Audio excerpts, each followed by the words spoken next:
Welcome to Login Aid. In this video, I'm going to guide you on how to create OnePass account. OnePass account helps you to check and pay your bills on the go, redeem deals and rewards, shop online, update your billing address, and many more. Now for that, firstly make sure you open one preferred web browser. Here I am opening Google Chrome. At the search bar, you have to simply search onepass.com.au. You will be directly led to this official page, and at the top you can see the option of start free trial. You have to click over there. Now here you need to fill down this information to create yourself OnePass account. Firstly, you need to enter your first name, likewise your last name. After that you need to enter your phone number.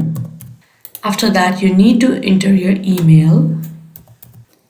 Likewise, you need to create yourself a very strong password.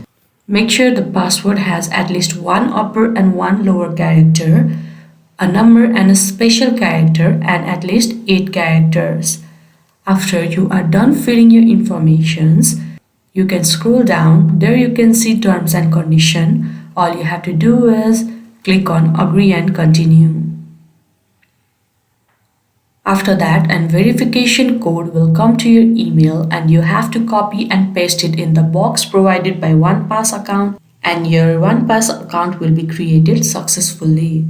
I hope you found this video helpful. Don't forget to like this video and subscribe our channel Login Aid. Thank you.